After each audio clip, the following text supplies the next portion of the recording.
Bueno, ¿cómo les va con el TP? ¿Tienen alguna consulta? Antes de ponernos con la última parte de grafos.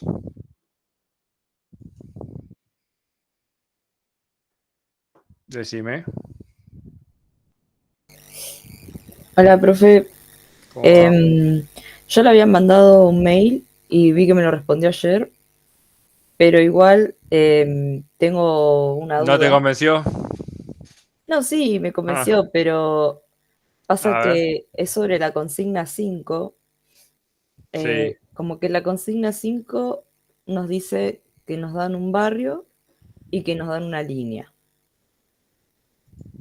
sí. Ni el barrio ni la línea tienen como una dirección, creo.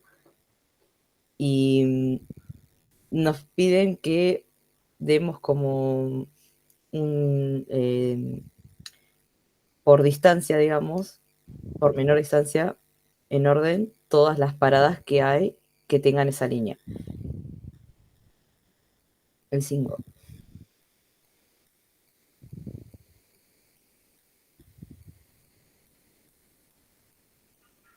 Ordenadas por distancia, dice. Ahora, mi gran duda es qué tomamos como punta de referencia, decir, Que ingrese la coordenada donde está parado. ok, Entonces yo quiero buscar las paradas más cerca de donde estoy en mi barrio. ok, listo. Entonces esto lo podemos cambiar.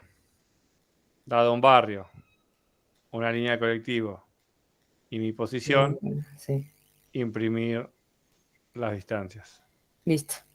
Y para sacar la distancia, x menos x al cuadrado más y menos y al cuadrado, raíz cuadrada. Ok. Ah, y del punto 2 Sí. dice parada más cercana a una coordenada ingresada por teclado. ¿Esta tendría que devolver una parada? Tipo, devolver una parada o tendría que imprimir por pantalla la parada. No, acá devolver al usuario sería imprimirle en la pantalla Ok, la parada más cercana. listo. Otra vez, acá te ingresa un XY y hay que hacer la X menos X al cuadrado, el X de la parada menos el X del usuario, más Y de la parada menos Y del usuario al cuadrado, raíz cuadrada. Claro. Eh, sí, eso sí me lo mandó y lo usé. Bien, bien. Y otra duda más, que es la última. Estábamos usando el tema del menú, que es para ingresar a estas opciones, ¿no? Sí. Eh, nosotros lo hicimos como opción 1, opción 2, opción 3, etcétera. Si el usuario ingresa, ponerle que en el listado de cantidad de paradas por barrio ingresa un número que no es, tenemos que imprimir por pantalla que lo que está pidiendo no es válido o algo así. La primera versión tiene que funcionar y las validaciones podrían no existir. O sea, no es una condición que la validación de todo el usuario por teclado, no es el objetivo que esté. O sea, el objetivo es armar toda esta lista con la información, ordenar la información y poder acceder sin perder memoria y demás. El usuario es súper ultra bueno e ingresa todo de manera correcta. Ok. O sea que nos deshacemos de los throw. Si les lleva, les queda tiempo o uno del grupo puede hacer las validaciones, bien. Y si no, o las validaciones mínimas se paren en dos casos. Che, yo necesito eh, una letra o un número, bueno, ingresame un número, letra, bueno, un primer nivel de validación. Y después que el número esté en rango para hacer las coordenadas, ahí ya es otro nivel de validación. Si quieren la primera versión, sáquela sin validación. Ok, Y el usuario es súper bueno. Si les queda tiempo, validen lo mínimo indispensable. ok.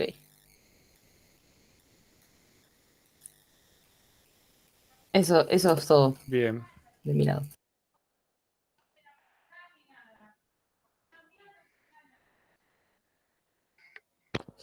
Con la implementación, ¿cómo van?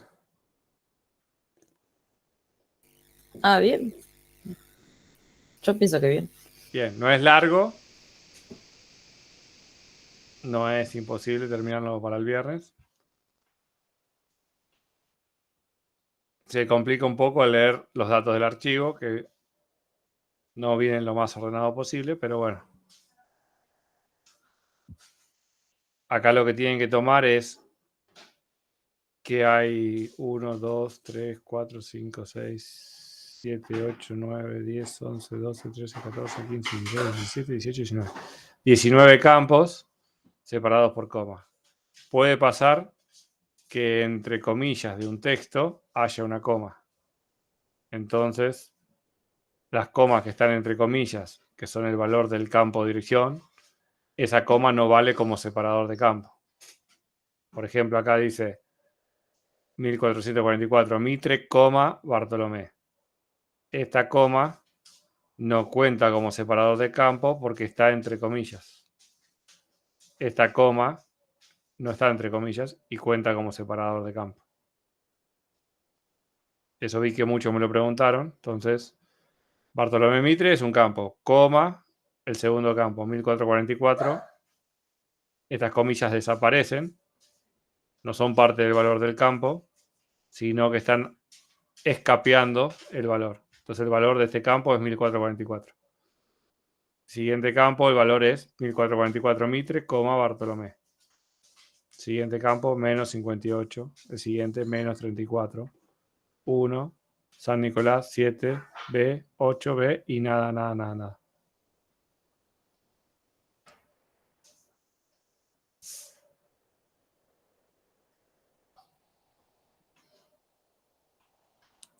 ¿Del TP no hay más preguntas? Seguimos con grafos.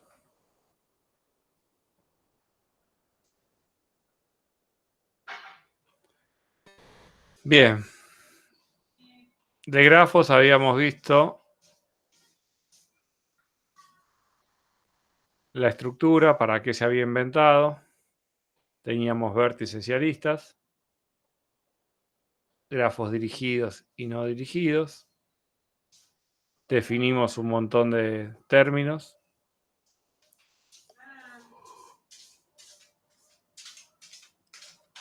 Y definimos el TDA grafos. Una implementación del grafo era con una matriz donde cada valor decía si existía la lista o no. O la otra representación de este grafo podía hacerse con una lista de vértices con sublista de aristas. Cada implementación tenía su pro y su contra. Empezamos a ver los recorridos. Recorrido en profundidad, recursivo e iterativo. El costo de esto en matriz o en lista de listas. Vimos si podíamos detectar un ciclo. Vimos los puntos de articulación.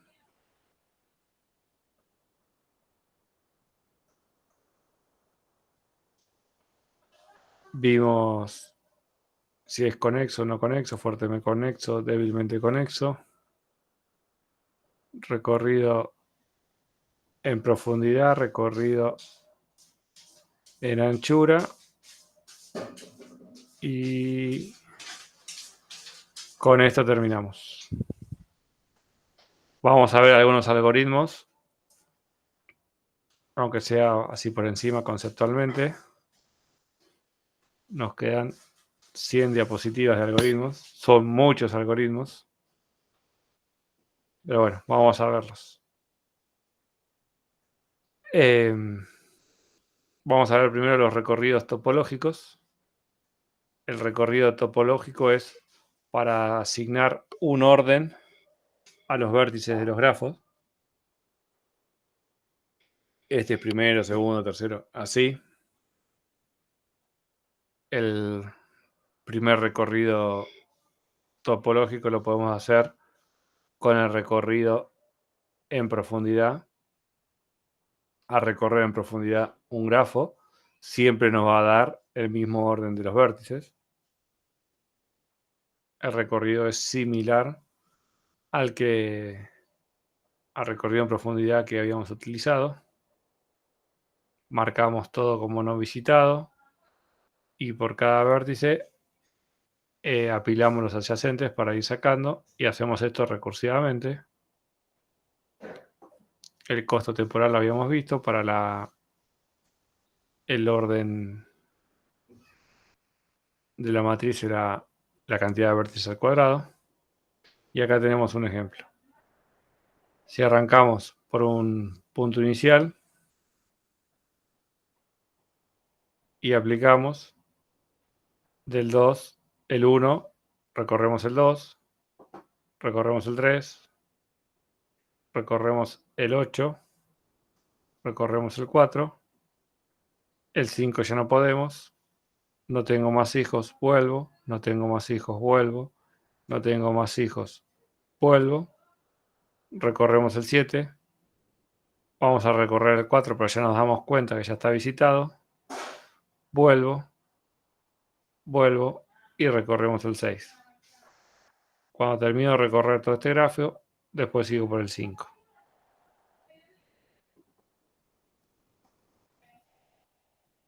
Acá está el algoritmo para cada vértice que vamos agregando. Y acá nos queda. Habíamos dicho... Acá empezó el recorrido por el 5. Habíamos dicho... A ver por cuál lo recorrimos.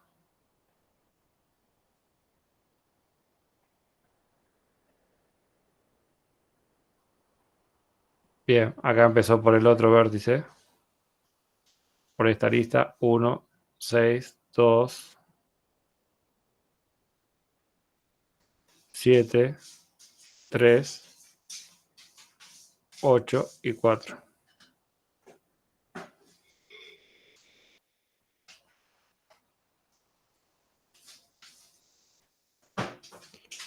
Lo mismo está para recorrido topológico en anchura. Cuando yo recorro siempre un grafo en anchura, me va a devolver el mismo orden de los vértices.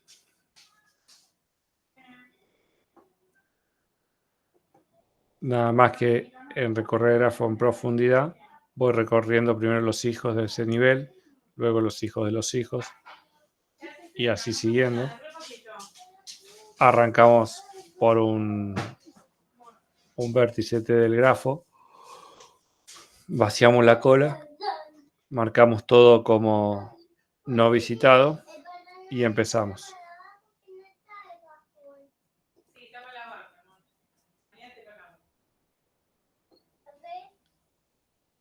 Acá tenemos el grafo a recorrer. Recorremos el vértice 1. Hacemos el 2 y el 6. Luego del 2 hacemos el 3 y el 7. Luego del 3 hacemos el 8. Luego del 8 hacemos el 4. Y ahí tenemos los órdenes.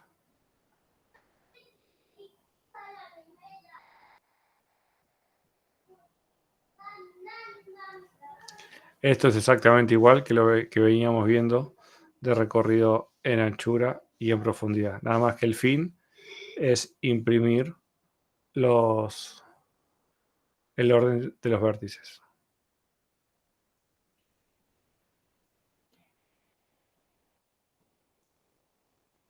Dado un camino sobre un grafo, esto nos puede ayudar a resolver un gran número de problemas.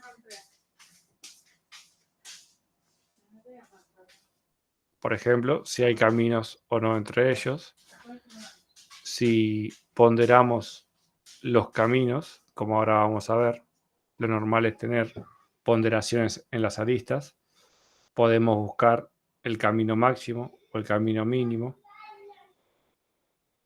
entre cualquier par de vértices.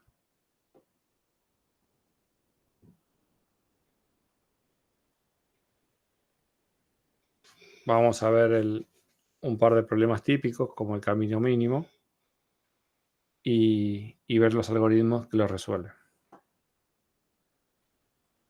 Si tenemos un grafo dirigido,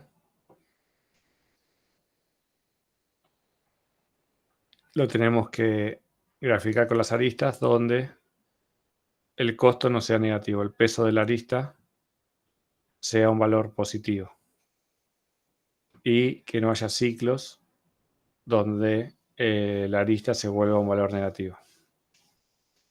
Vamos a poner un vértice como origen y vamos a determinar el camino más corto a cualquiera otro de los vértices del grafo.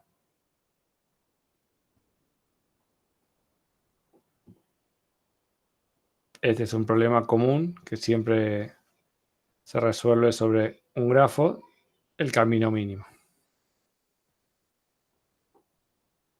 Vamos a utilizar el grafo primero de matrices, la implementación de matrices, y después el de listas.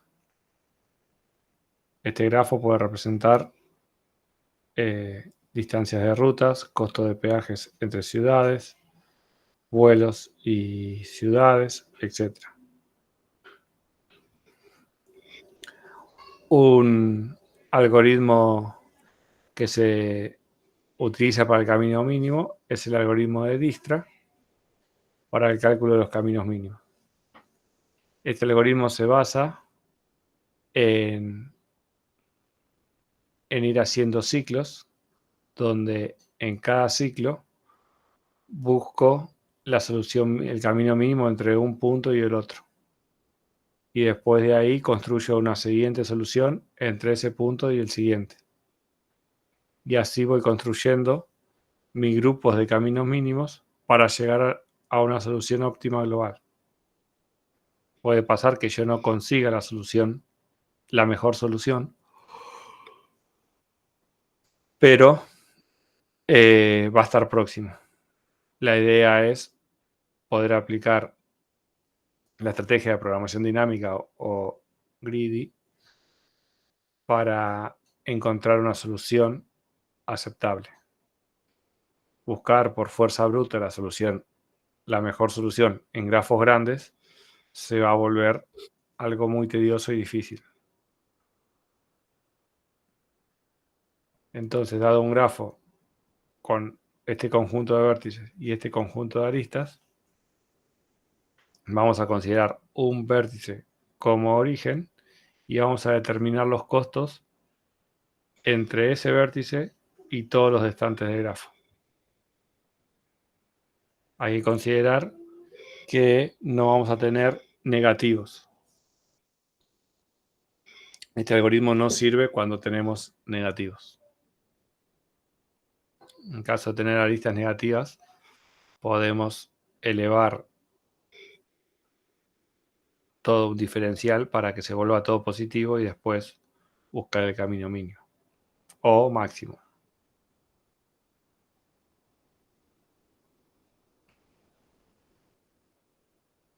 Bien, vamos a aplicar el algoritmo de Dijkstra sobre la implementación de matrices.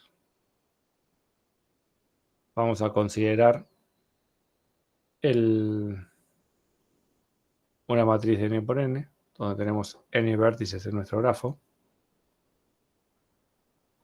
Vamos a marcar todos como no visitados. Esta estrategia del no visitado me hace poder buscar las soluciones en etapas y una vez que consigo la solución, no volver.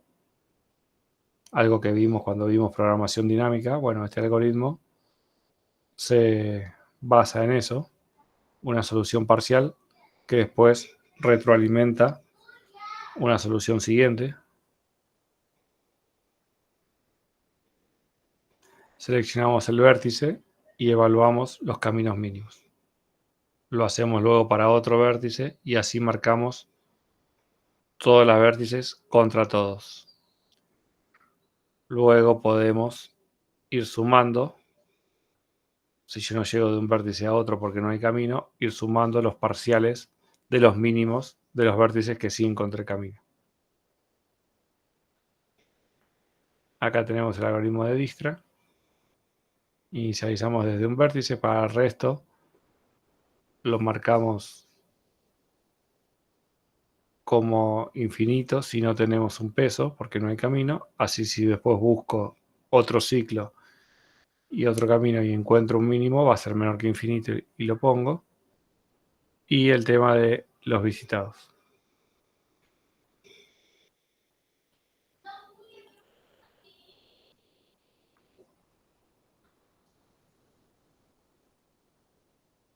Bien, el costo de utilizar la matriz nos queda como el algoritmo siempre que tenemos que recorrer todo, como b cuadrado. N cuadrado es el orden.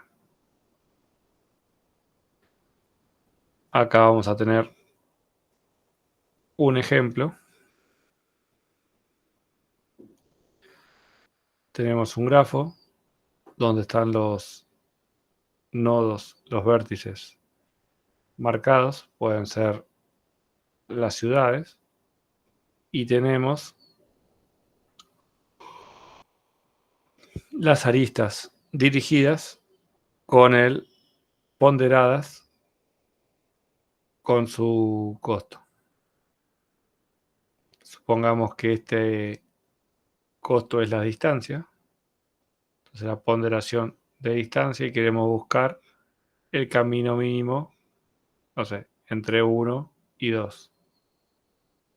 Obviamente puede ser el camino directo, una opción, pero puede pasar que si yo doy la vuelta por 3, el camino mínimo se achica.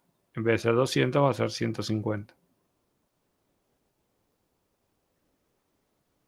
Esto puede pasar si yo paso por 5 nodos intermedios y llego a ese mismo vértice de destino por otro camino. Bueno, el algoritmo de Dijkstra se va a encargar de comparar las aristas directas y luego de comparar las aristas indirectas. Y una vez que compare, a medida que voy encontrando, va a ir armando un vector donde debe tener los mínimos. Si el mínimo nuevo encontrado es menor, lo grabo y guardo el valor del mínimo.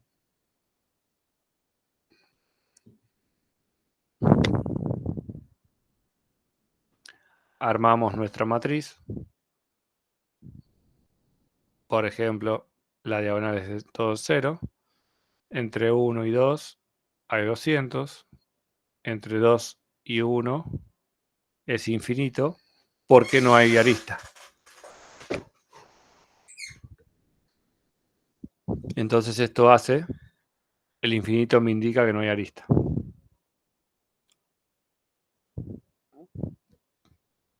Si bien la arista es infinito entre 2 y 1, no quiere decir que no hay camino.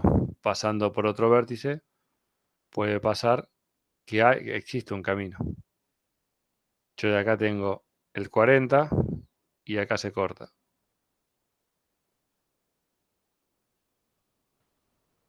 Acá tengo el 20 y acá se corta.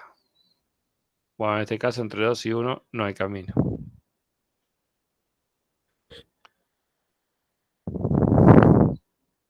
Bueno, acá tengo todas estas aristas planteadas en forma dirigida entre los vértices de esta matriz. Vamos a armar un vector T auxiliar donde vamos guardando los pesos. La primera iteración la vamos a hacer entre el vértice 1 y el resto de los vértices. El vértice 1, como es el mismo, el camino mínimo es 0. Entonces el vector solo contiene el peso entre 1 y 2, que da 200. Entre 1 y 3, que da 100. 3 y 4 y 5, infinito. Pero este no es el vector de los caminos mínimos, es la primera iteración. Entonces vamos a tener que repetir esto mismo, pero seleccionando como el origen el 3, los vértices adyacentes al vértice 1 es el 2 y el 3. El valor mínimo es el 3, así que tomo como origen el 3. Calculo mi nuevo vector y actualizo el vector original. Entonces, a través del 3 tengo, para ir al 2, 150. Como es menor que el 2, me quedan 150. Para ir del 1 al 3, sigue siendo 100. Para ir del 1 al 4, antes no había una arista y ahora es 200. Entonces, actualizo el valor a 200. Y para ir del 1 al 5, tengo 100 más 50, me queda 150, tengo el nuevo valor. ¿Este es el camino mínimo? Es la segunda iteración. De la segunda iteración. Entonces nos falta seguir el algoritmo de Dijkstra hasta llegar a todos los vértices. Una vez que tenga el recorrido por todos los vértices, llego al camino mínimo final, que es la tabla final. Acá en los vértices adyacentes al 3 es el 2, 4 y 5.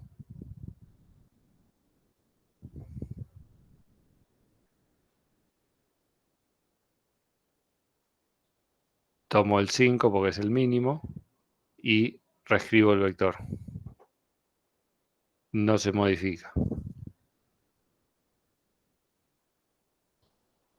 Entonces, una vez que itero por todos los vértices, me va a quedar este vector como caminos mínimos. Un grave problema que tiene esto es que yo tengo los caminos mínimos de este grafo, pero si yo les pregunto, ¿cómo hiciste para llegar de 1 a 2 en 150? Y en vez de tener 4 vértices, 5 vértices, tenés 1500. Y el camino, en vez de ser directo por 2, bueno, eso lo vamos a resolver después. Pero con una modificación al algoritmo de Dijkstra podríamos guardar la pila de caminos que este mínimo recorre.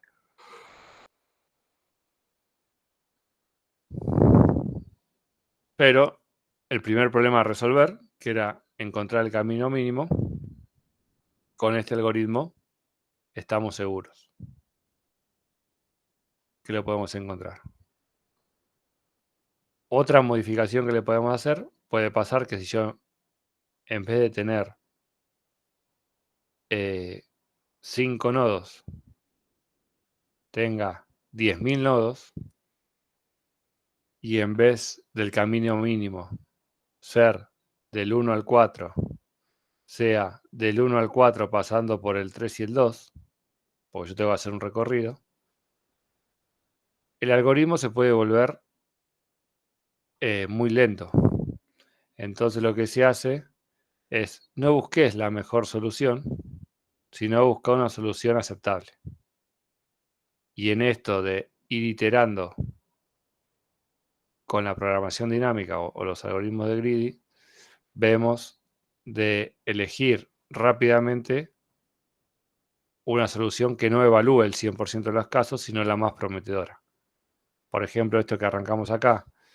Si yo ya sé que entre acá y acá comparo la distancia 200 contra 100, elijo primero este evaluar y después evaluar este, para ir buscando.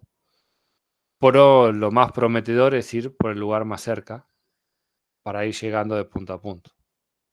Obviamente puede fallar, pero esa solución va a ser más rápida que buscar por fuerza bruta todos contra todos. que si yo empiezo por la solución más prometedora y luego no llego al mínimo que me resuelve el problema, puedo seguir por los otros caminos, sin cortar antes.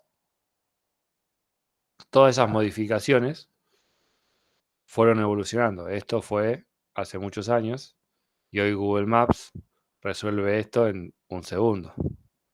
En aquella época no era tan así y no había tanta teoría. Una consulta, profesor. Sí, ¿Cuál es el criterio de corte para saber en qué momento hay que dejar de tirar? en el algoritmo de Dijkstra que vamos a ver nosotros es fuerza bruta contra todos y listo, iterás. Del 1 contra todos los nodos. Después elegís el segundo candidato contra todos los nodos. Después el tercero contra todos los nodos, así hasta que se te corta las adyacencias. Y terminaste haciendo el camino mínimo para todos los nodos. Luego vas guardando en este vector temporalmente las mejoras y cuando terminaste de recorrer todos los vértices, llegaste al camino mínimo de el vértice 1 para el 2, 3 y 4. Ahora, si vos querés el camino mínimo del 2 para el 1, 3 y 4, hay que volver a empezar. ¿Se entiende? Sí, ahí estás resolviendo directamente el problema de forma exacta, digamos. El problema de forma exacta, pero con una lógica que requiere una fuerza bruta que recorre todo. No es así como se maneja hoy en día porque esto estamos en un algoritmo de 5 nodos y a futuro no se maneja todo por fuerza bruta recorriendo todo porque no te da el tiempo para procesar. Claro. Lo que sí está bueno es que se pueden guardar soluciones parciales. Por ejemplo, si vos ya tenés el mínimo entre 1 y 4, ya esa solución parcial, estos algoritmos evolucionaron y los guardan. Entonces, como el camino mínimo entre 1 y 7 puede ser la suma del mínimo entre 1 y 4 y 4 y 7. Las soluciones parciales se van guardando y como son óptimas, se toman en cuenta para no recalcular. Yo, por ejemplo, si tengo que recalcular desde 2 hacia todos los otros, puedo guardarme en memoria todo lo que yo hice para ya tener los mínimos y ver si hace falta o no recorrer todo en fuerza bruta otra vez. Pero esas optimizaciones son las que evolucionaron hoy en día. En aquel momento Dijkstra recorría todo, marcábamos y encontrábamos el camino mínimo posta.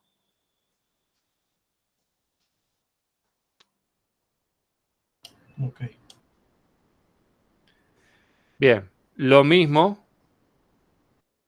¿Qué pasa? Esto al tener todos los vértices contra todo, tenemos muchos infinitos y muchos ceros. Esta matriz tiene un montón de información que sobra.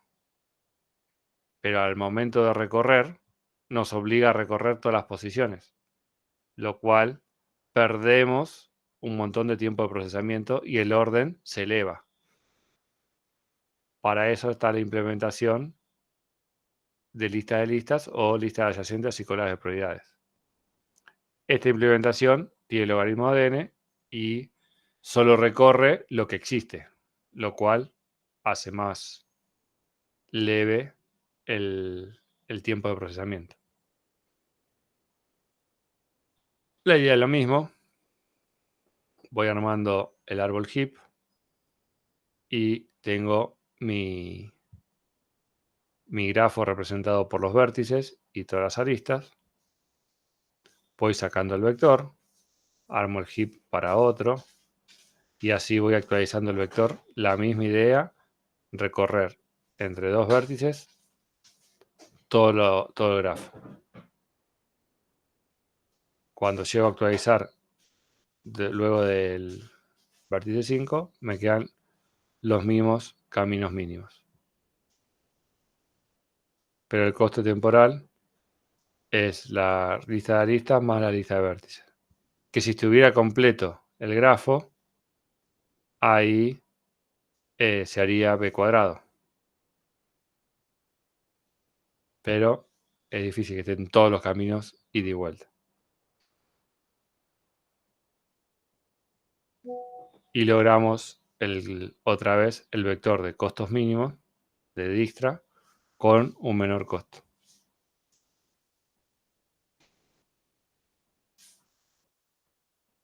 A nivel final, un grafo así y buscar el camino mínimo analizando los vectores estos es un ejercicio posible. Aplicar el algoritmo e ir sacando los vectores estos temporales, ir actualizándolos para sacar el camino mínimo o el vector final de caminos mínimos. Esa mejora es aplicar, o sea, hacer Dijkstra, ¿se llama? Sí, Con lista de listas, ¿no? con lista de listas. Al hacer esto, automáticamente, fíjate que la cantidad de aristas se redujo Sí, muchísimo. Entonces, en vez de partir de b cuadrado, partimos de a más b. ok. O Por sea, ejemplo, solo el hecho de implementarlo con lista de listas, ya tenemos una ventaja ya tenemos una ventaja en el orden. en el coste temporal. Esta pregunta es otra pregunta. Por ahí el inciso de grafos tiene un ejercicio y 2 o 3 preguntas. Entonces, la diferencia entre coste o te preguntan el coste, bueno, si lo implementás con lista de listas, tenés un mejor coste. Si lo implementás con matriz, tenés otro costo.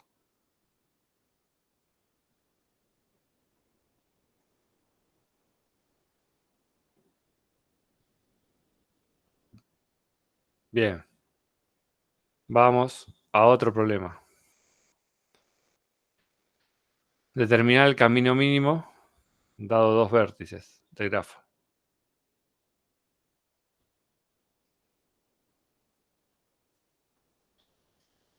Esta base es la que yo le decía antes que se pueden precalcular y con la programación dinámica que se alimenta de resultados anteriores y de dividir el problema, a diferencia de dividir Reinarás que dividía, pero no se retroalimentaba de los resultados de otras etapas. Entonces, el camino mínimo entre dos vértices me puede realimentar el camino mínimo entre dos vértices que tengan ese subcamino en el medio. Acá vamos a ver otro algoritmo implementado con una matriz, el algoritmo de Floyd. Estos algoritmos hay que estudiárselos de memoria y ver la práctica para entender en aquella época cómo estos algoritmos se fueron creando en base a toda la teoría de grafos. Lo que tiene de bueno es que aplica la programación dinámica, que es la técnica, que es otra estrategia que sí vemos en la materia.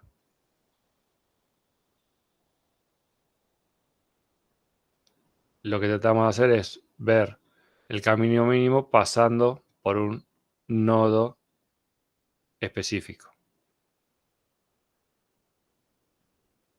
Ahora vamos a ver el ejemplo, se va a entender bien. El orden sí es mucho más alto, implementado con matriz, porque recorre dos veces la matriz. Si yo tengo este grafo, tengo la matriz de pesos, de ir del 1 al 2 va 10, de ir del 1 al 4, del 1 al 3 va 4, ir del 2 al 1 va 5, ir del 2 al 3 no hay, o sea que infinito, del 3 al 1 no hay. Esto es las aristas directas. Si lo hacemos pasándose por el vértice A, acá empiezan los pesos, por el vértice 1. Lo mismo si lo hacemos por el vértice 2. Y si yo tuviera 54 vértices, tengo 54 matrices, lo cual eleva mucho el costo. Pero puedo determinar el camino mínimo entre dos vértices. Es el mínimo de estas coordenadas. Por ejemplo, entre 1 y 2, tengo que comparar 10, 10, 5 y 10. O sea que el menor es 5. Es pasándose por el vértice 3 del 1 al 2. Entonces, 1, 2. No todos los algoritmos que vamos a ver son los óptimos, pero son algoritmos reconocidos para aplicar sobre grafos. Esta manera de fuerza bruta es más costosa que el algoritmo de Dijkstra.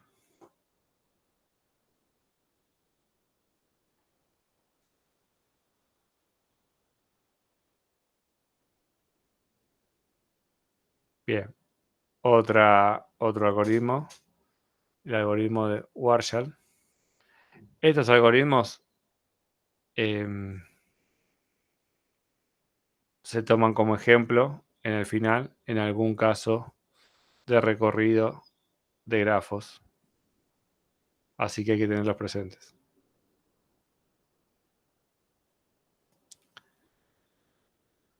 Dado un grafo orientado,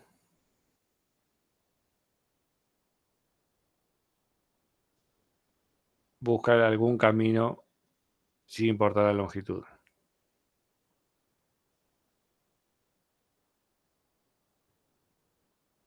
Acá le dejé un par de ejercicios. Estos pueden ser algunos ejercicios de final o algunas preguntas.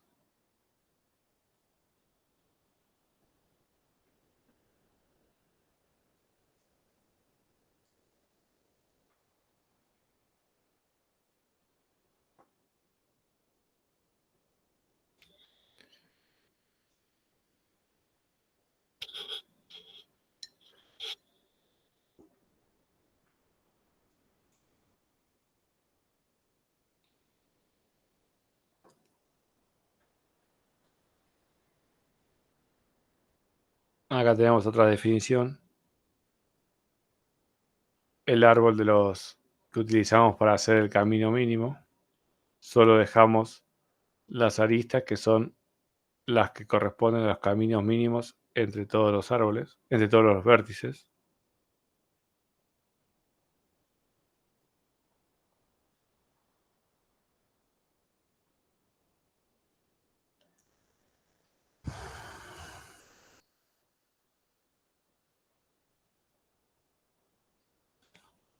Vamos a ver el algoritmo de Prim.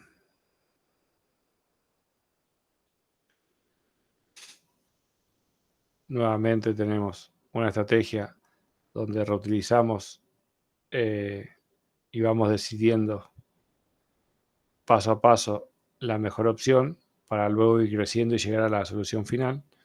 No podemos tener aristas negativas porque el algoritmo no funciona.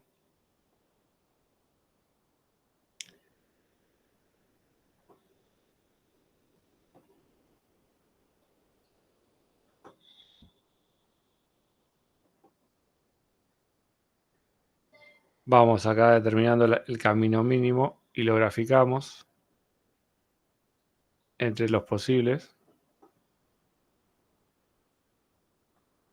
Y nos va quedando el árbol abarcador que queríamos en esta sección. O sea, para encontrar el árbol abarcador usamos el algoritmo de Prim. Buscamos la arista mínima entre dos vértices, la vamos agregando hasta llegar a tener el recorrido de todos los vértices. Es el camino mínimo que me comprende dado un vértice de origen para llegar a todo el grafo, solo con los caminos mínimos.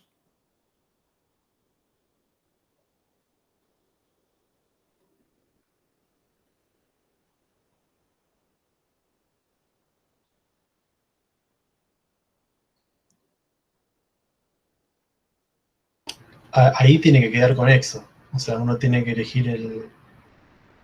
Si el grafo de origen es conexo, este te queda conexo. No te puede quedar un vértice suelto. Claro. El algoritmo tiene que determinar el camino mínimo entre todos. Puede ser que no sea directo el camino, pero sí a través de cualquier cantidad de vértices. Ok.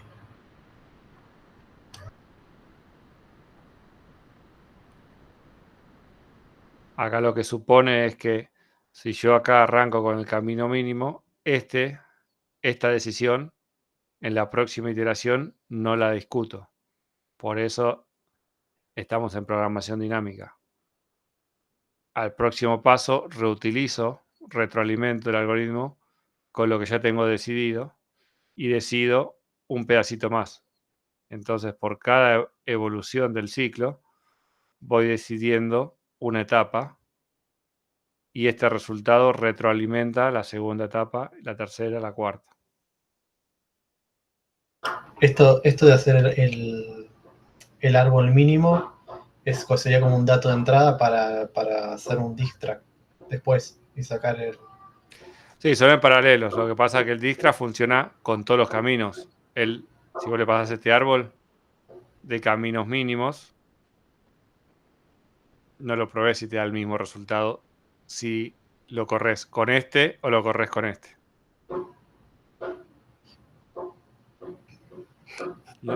Lo ves así vos directo y decís, sí, esto tiene que ser el mínimo porque el Dijkstra de esto tiene que dar lo mismo de esto.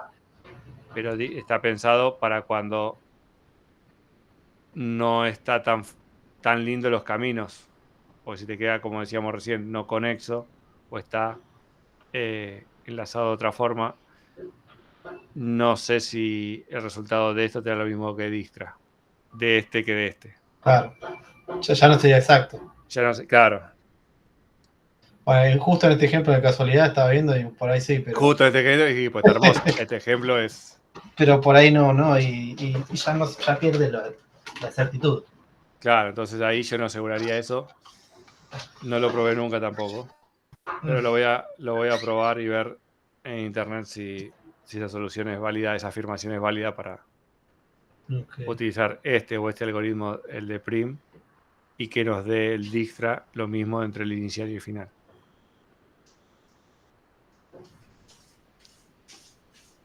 Bien, acá está el pseudocódigo.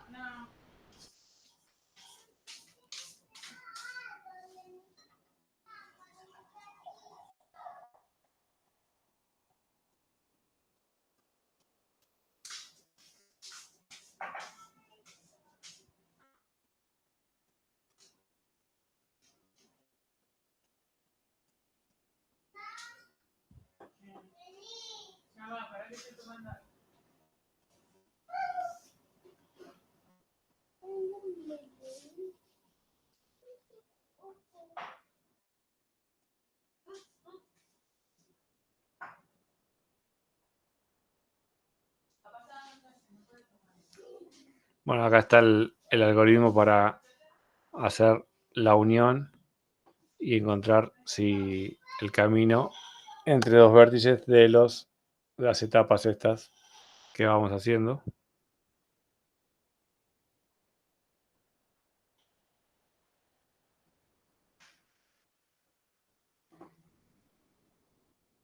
Y acá hay un par de ejercicios para ir practicando.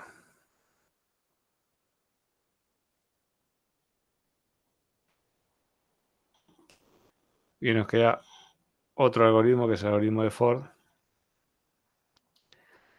Este algoritmo ya trata el grafo. Piénsenlo como que es hay una fuente, hay un destino.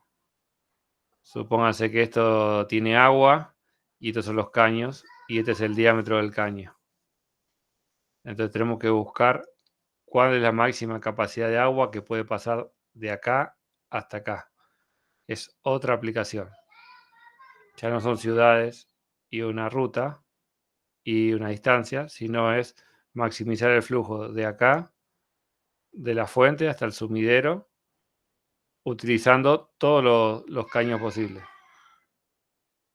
Entonces, en algún lado del flujo va a ser chico. Supónganse que este camino no está y este es 1.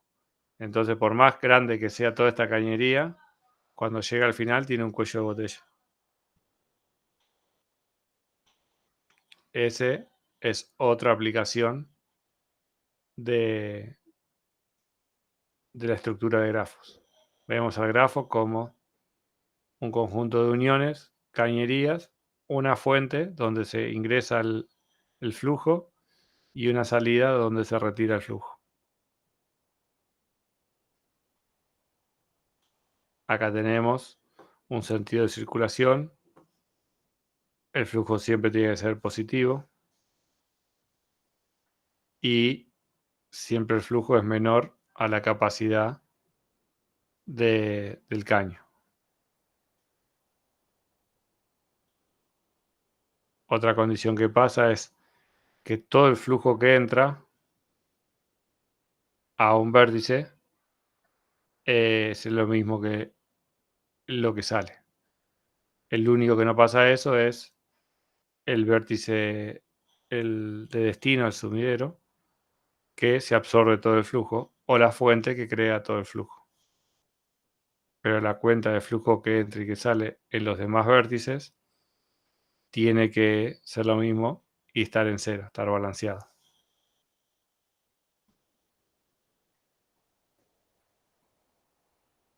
Acá tenemos la fuente es el 0 y el sumidero es el 5. Ahora la pregunta es, ¿cómo hago para calcular cuál es el máximo flujo que puede llegar de acá a acá? Bueno, ese es el algoritmo de Ford.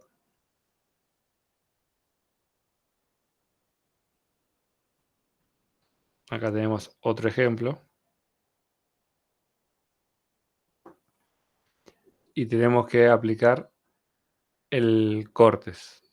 Dado una sección, hacemos un corte y nos fijamos cuánto flujo ingresa. Por ejemplo, en el corte 1 tenemos que sumar la capacidad de todo lo que las aristas. 10, 30 y 20, 60. El corte 2 tenemos 10, 30, 40 y 30, 110.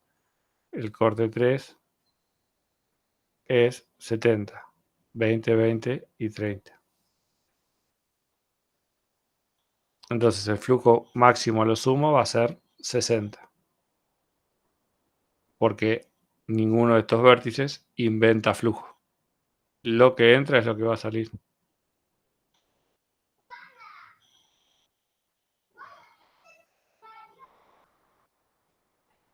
Lo que tratamos de hacer es aumentar el flujo.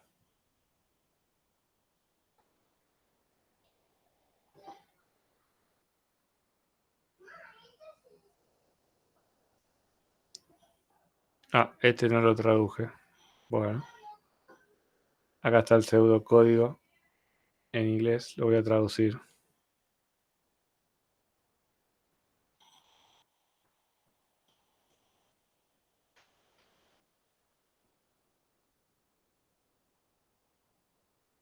Eso sería como el algoritmo de Dijkstra, pero buscar el máximo.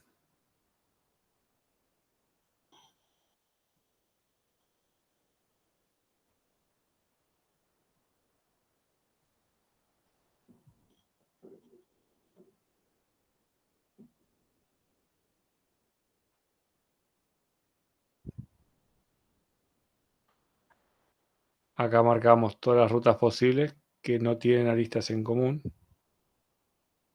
Y para sacar el flujo máximo tenemos que sumar todos estos flujos.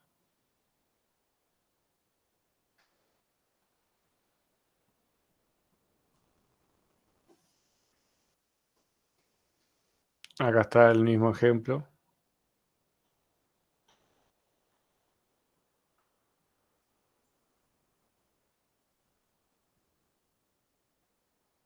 Esto me olvidé de traducirlo. Lo voy a traducir ahora para subirlo.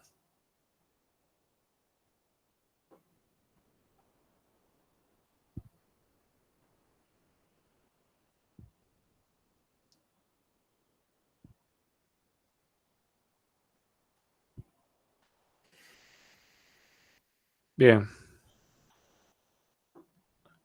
Otro algoritmo para trabajar en grafos es la estrategia de backtracking o retroceso, que la idea es hacer decisiones secuenciales y una vez decidido, en cada paso tenemos que elegir cuál es la mejor opción de las disponibles y una vez decidido, eso lo dejamos fijo y lo usamos para retroalimentar la siguiente decisión.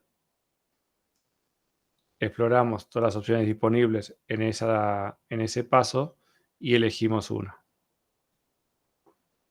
La validamos y si no, tenemos que, si llegamos a un callejón sin salida, volvemos para atrás al paso anterior y la descartamos y probamos con la segunda.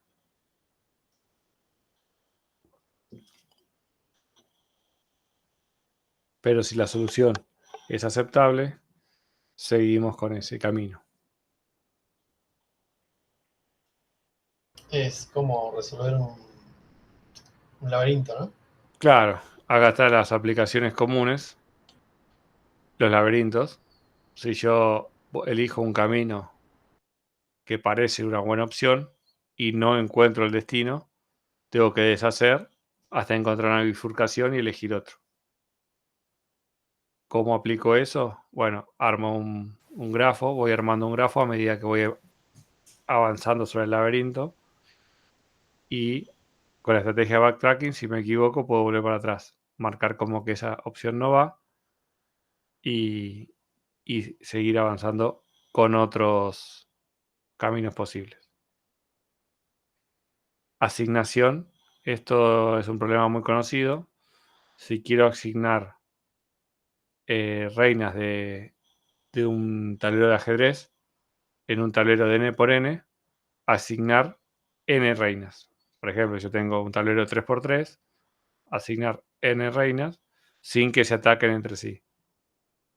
Entonces puedo decidir, me equivoco, vuelvo para atrás y reposiciono. Así hasta encontrar una solución correcta. En el Sudoku pasa lo mismo. O en combinaciones. Yo quiero combinar, no sé, tales pares de parejas, pero si me queda mal al final, retrocedo y vuelvo a hacer la combinación distinta. Nuevamente puedo utilizar un grafo, ir armando y aplicando la estrategia de backtracking. Si me equivoco, vuelvo para atrás. Lo más claro que se ve es la resolución del laberinto. Cuando encuentro un camino sin salida, vuelvo para atrás. Vamos a ver este ejemplo del problema de 9 reinas que es conocido.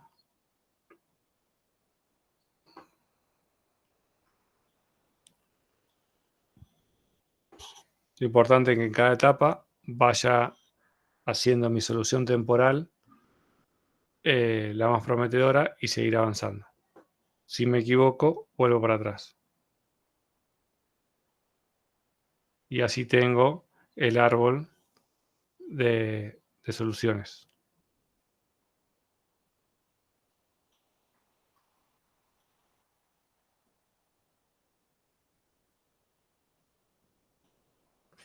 Esta estrategia de backtracking, por ejemplo, en el final, describir la estrategia de backtracking.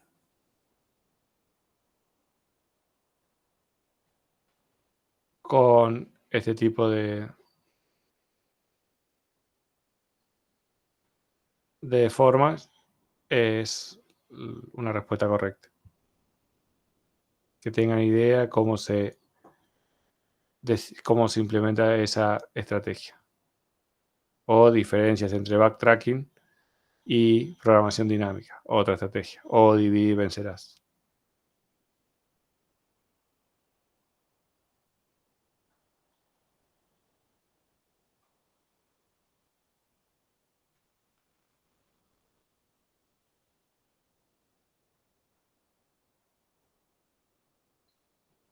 Bien, ahora vamos a ver el problema de las 9 reinas. Pero hay varios problemas considerados que se pueden solucionar con esta estrategia. No todas las estrategias son óptimas para todas las soluciones. Hay que saber el tipo de problema a solucionar y qué estrategia es la más adecuada.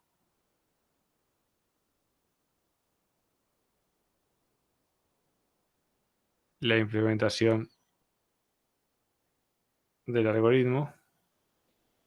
Acá tenemos el problema de n reinas. Lo vamos a plantear con 4. Acá no sé por qué puse 8.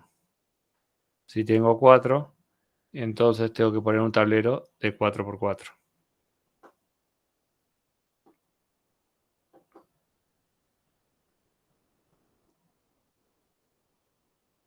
Bien, mi primera estrategia es poner una reina en la posición 1,1.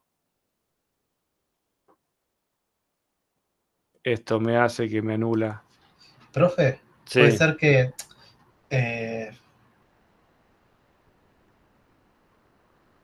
no, está bien, nada, no dije nada. O sea, es el comportamiento normal de la reina en el ajedrez. Sí, la reina en ajedrez puede comer en diagonal, Claro, horizontal o vertical. Y se mueve cualquier cantidad de casilleros. Y se mueve cualquier cantidad de casillero y no salta. Está bien. Listo, perdón. Bien, entonces la primera reina optamos por ponerla acá. ¿Es la mejor posición? Es una opción posible. Podemos, si nos equivocamos, deshacer el problema y empezar a poner otro lado. La segunda posición nos anula toda esta fila y toda esta fila. Entonces la segunda posición elegimos una casilla que no esté atacada por la primera reina. Bien, vamos a la tercera.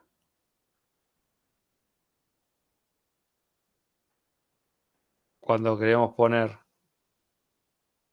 en la fila 3, ya no nos queda una posición disponible. Esta está atacada por acá, esta está atacada por acá, esta por acá, por acá. Entonces, cuando queremos poner la tercera, no podemos. Aplicamos el backtracking y volvemos a decidir que la posición 2, esta no podía ser porque estaba atacada, y esta no puede ser porque nos metemos en un camino sin salida. Lo mismo que si fuera un laberinto. Anulamos esta como que no puede utilizarse y lo ponemos acá. Vamos a probar. Si yo pongo acá, nos queda la siguiente fila ponerlo acá.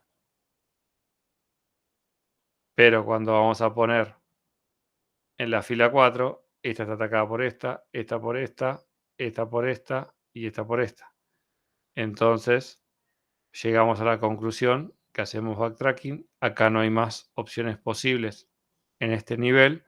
Volvemos a hacer backtracking a un nivel anterior y decidimos que esta posición no es una posición que llegue a la solución.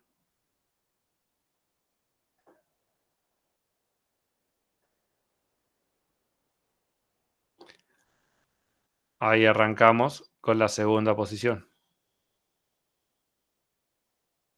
Arrancamos con esta. Probamos la segunda reina acá. No ataca. La tercera reina acá. No ataca a nadie. Y la cuarta reina acá. Y llegamos de todo el árbol de soluciones a la solución final. En este caso no se probó por fuerza bruta todas las combinaciones posibles. Así que no hicimos todo el peor caso.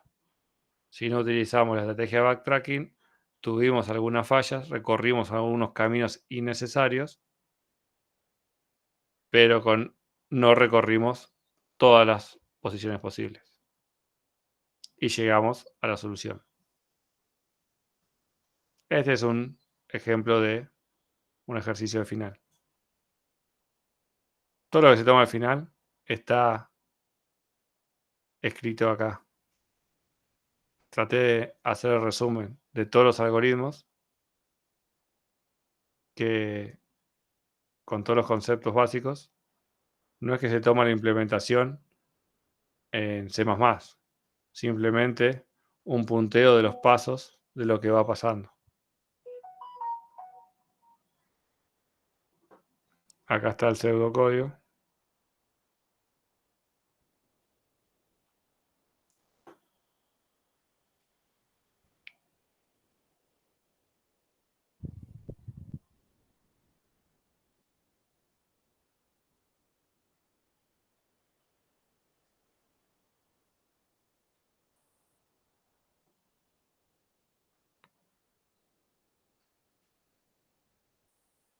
Otro problema.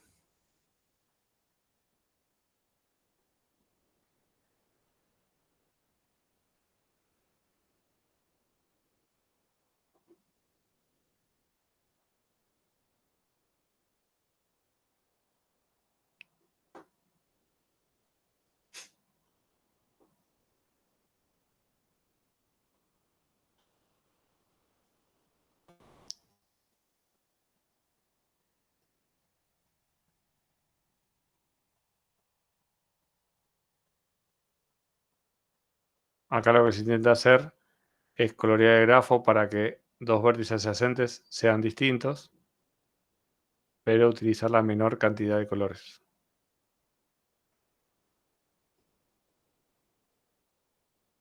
Otra vez aplicamos una estrategia para probar diferentes caminos y ver cuál es la menor cantidad de colores.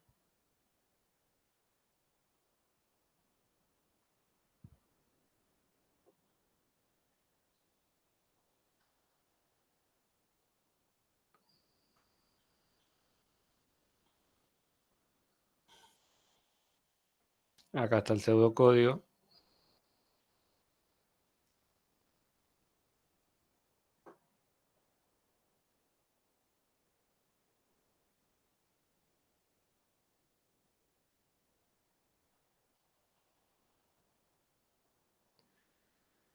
Acá tenemos un ciclo de Hamilton. Es un ciclo en el árbol, en el grafo, que visita una vez cada vértice del grafo. Y luego vuelve al punto de partida. Por ejemplo, un vendedor para recorrer todas las ciudades. Si cada ciudad es un vértice, quiero hacer un ciclo para recorrer todos los vértices y pasar una sola vez por cada uno.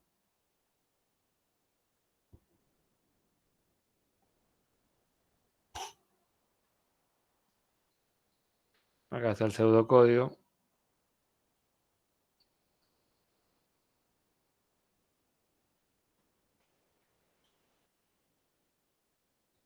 Acá está la salida del laberinto.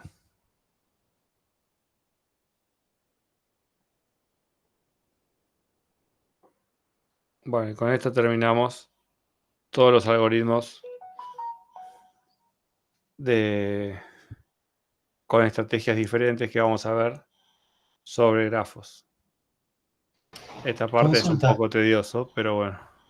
En el algoritmo de backtracking, es un grafo diferente. Ya no están las aristas, los vértices, las ponderaciones, es otra cosa, ¿no? El grafo es el grafo. Este es Sí. el árbol que se va armando con las decisiones. Yo decido una cosa y va bien. Decido, me equivoqué, vuelvo. Decido, me equivoqué, vuelvo. Decido, va bien, me equivoqué, vuelvo. Me equivoqué, me equivoqué, me equivoqué. Voy anulando todos los caminos, mis árboles de decisiones. Cada vez que hago el backtracking es que vuelvo. ¿Se entiende? Hasta que llegue una solución aceptable. Ah, es un... El árbol de decisiones. Yo esto lo hago tomando decisiones con un árbol. O lo graficamos con un árbol diciendo, intento poner acá. Ah, va bien. Bueno, intento poner acá. Ah, va bien. Bueno, acá me choqué con un camino que no tiene salida. Vuelvo para atrás. Otra opción. No tengo más. Vuelvo para atrás. No tengo más. Vuelvo para atrás. Vuelvo para atrás. Y acá empecé con la reina acá. Bueno, pruebo acá. Pruebo acá. Pruebo las 4. Ah, listo. Llegué a mi solución.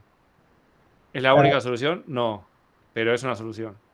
Es un grafo no dirigido, Es un árbol. no ponderado. Ah, directamente es un árbol. El árbol. Este es el árbol que hacemos para tomar decisiones. Y vuelvo para atrás. Lo que pasa es que este grafo donde yo voy armando mi tablero lo puedo hacer un grafo y ver todo lo que voy anulando cuando pongo una reina. Acá gráficamente esto lo pusimos un tablero. Pero el backtracking se puede aplicar si hacemos el laberinto. ¿Ves? Este de los colores también. Yo tengo mi mapa, lo paso a un grafo, pero acá me falta el árbol donde yo voy decidiendo y volviendo para atrás del backtracking. Claro. Acá está el árbol, ¿ves? Este es el problema. Lo simulo con un grafo y voy probando con mi árbol de decisiones del backtracking. Cuando yo encuentro un camino que no tiene salida, vuelvo para atrás. Y así armo mi árbol de decisión del backtracking. ¿A dónde lo aplico? En un grafo que representa el problema y el problema es este mapa. A ver si está el de laberinto, lo hice con el... No, el laberinto ya me aburrí demasiado. Acá falta la matriz de n por n, que es el grafo, falta el árbol, y lo mismo, ir simulando el laberinto en base al grafo y mi árbol de decisiones. Cuando me equivoco, vuelvo para atrás y voy armando esta estructura de árbol n-ario. Tengo un nodo y n hijos, según las cantidades de opciones que tenga mi decisión a ese nivel. Y de ahí para abajo. Cuando yo voy avanzando en los niveles de decisiones, voy bajando un nivel en el árbol. Si llego a la hoja, encontré la solución. Si no llego nunca a la hoja, no tiene solución. O por lo menos no tiene solución para esta estrategia. ¿Se entendió? Sí. Profe, ¿puede ser que la clase de pasada no esté en el Git? Ah, no, la subí porque no se grabó la del lunes. A ver, la subí a YouTube y no la subí a cosas. Ahora subo las dos al Git. Que me cuenta.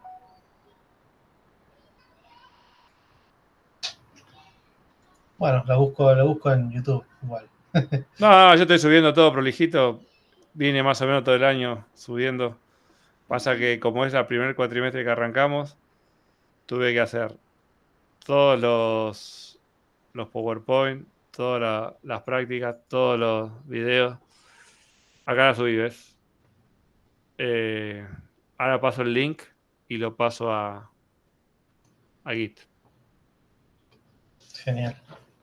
Y bueno, la clase que viene es la última. Así que ahí vamos a ver el último tema, que es estructuras de hashing. Y ya con eso terminamos todos los temas de la materia. Y la semana que viene es el último recuperatorio.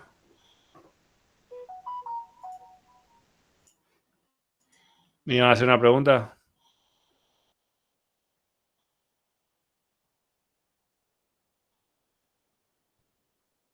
Profe, yo te puedo hacer una pregunta del TP. Sí. Estamos con mi grupo y nos encontramos con dos problemas.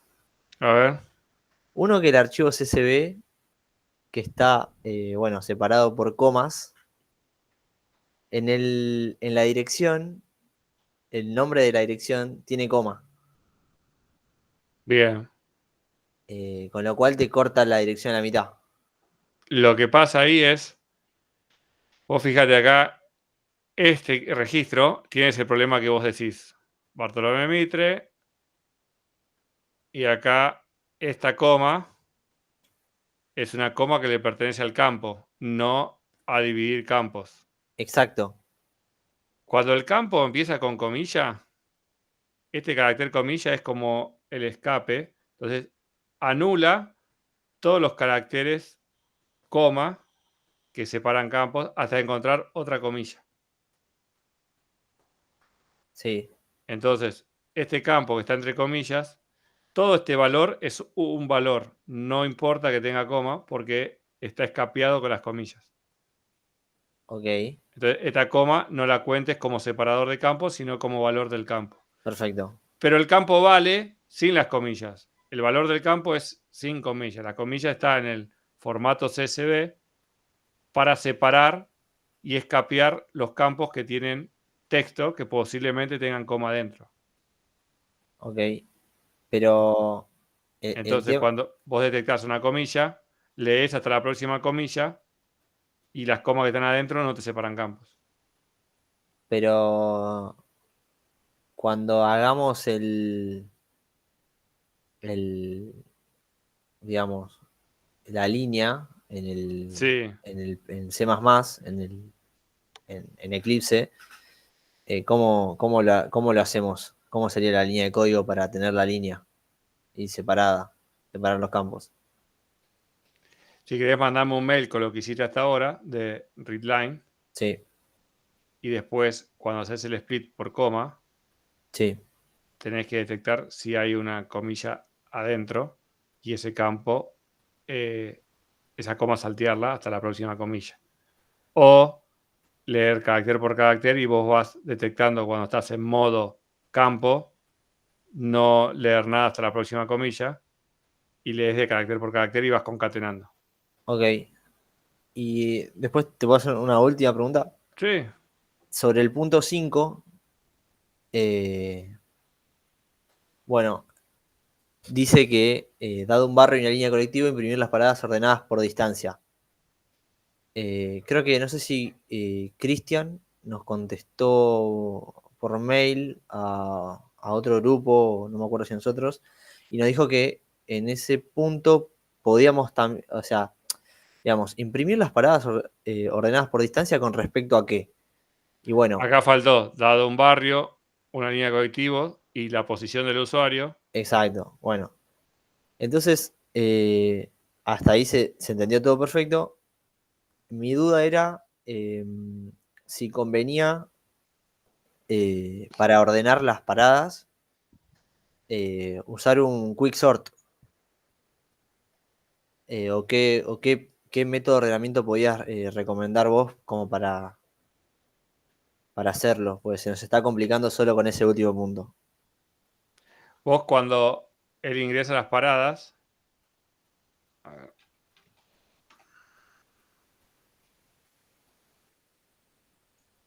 vos lo que podés hacer es tu vector con el TDA resultado, ponele. Y uno de los valores del TDA resultado es la distancia.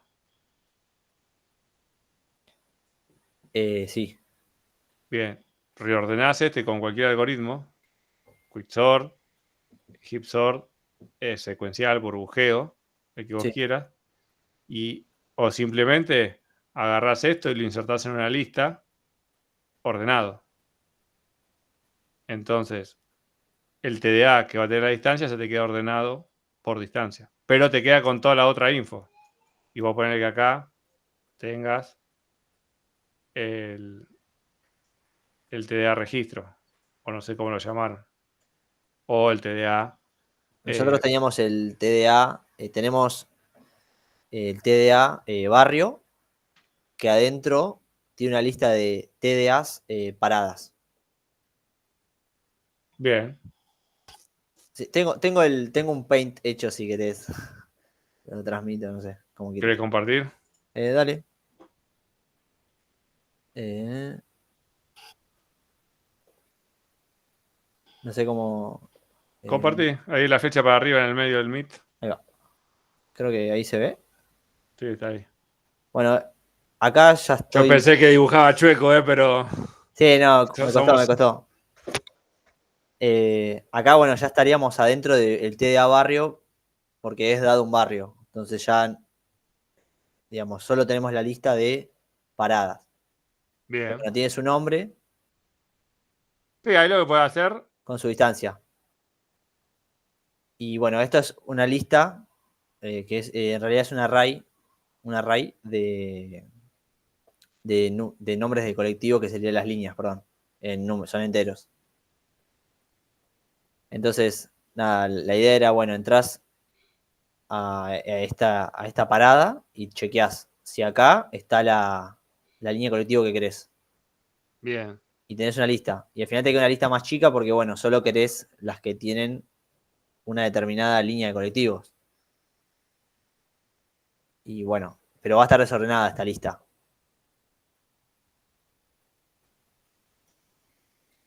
Hay una solución prolija, a ver si esto va. Te comparto.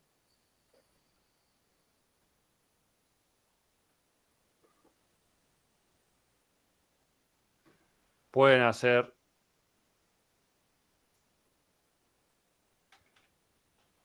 el TDA resultado por resumen y acá le haces el puntero al TDA parada que vos tenías. El puntero al TDA línea de colectivo. En realidad, la línea de colectivo no era un TDA, era Ah, simplemente. bueno, un string. Sí. Y el puntero al TDA barrio.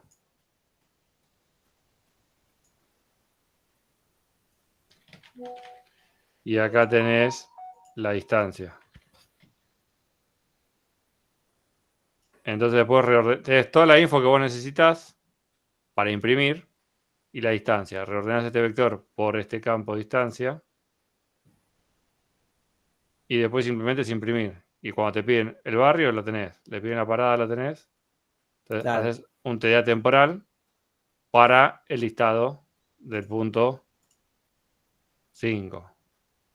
Ok. Pero también te va a servir para Punto 2. el punto 2, también te va a servir para el punto 3, porque agarrás y esto se lo pones el listado de parada de una línea de colectivo. Bueno, tenés el colectivo, el barrio y la parada. Y esto va a ser todo cero. Chao.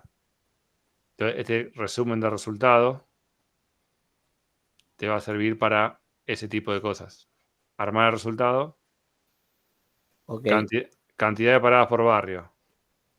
O le pones acá cantidad de paradas. ¿Y algún método de ordenamiento que recomiendes, profe? O ya. No, burbujeo o selección. O directamente insertás esto en una lista y te va a quedar ya ordenado. La lista, si insertás, inserta ordenado. Claro. Y chao. Bueno, Los métodos, o algunos de los que vimos. Lo que pasa es que no se vuelvan locos en hacer un método, busquen uno en internet, lo implementan y chao. está bien. Burbujeo, Hipsor, lo vimos en clase. Algunos de los que vimos en clase. Está bien, está bien. Sí, sí. Pero no los implementen, búsquenlo en Google y lo prueban a ver si está bien la implementación y chao. Pues si no, no. Claro, nos pasaba eso también. Estábamos quemados tratando de implementarlo. No, te vas a volver loco. Sacalo de Google, buscalo en C++ y el primero que encuentres, chao. Perfecto. Y si no, insertar en una lista todo en una lista vacía y te va a quedar ordenado, porque el insertar ordena. Ah, perfecto. Listo. ¿Listo? Bueno, es eso, profe. Gracias. Bien. ¿Alguna otra consulta? El final empieza, o sea, la semana que viene no, la otra, los miércoles. Todavía no me confirmó el departamento, pero yo pedí fecha miércoles 3 de julio y así el 10, el 17 y demás. 5 miércoles seguidos. Supuestamente, la semana que viene resolvemos, o este viernes se entregan el TP, resolvemos la nota del TP. Si a alguno le quedó para el viernes 28, creo que el viernes 28 son poquitos y lo van a corregir ahí, así que podemos cerrar todo y ya anotarse para el miércoles 3. Y si no, puede ser el 10.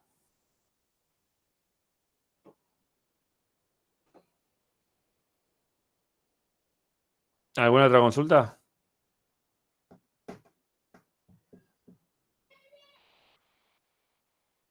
Bueno, subo esta grabación y nos vemos el miércoles que viene.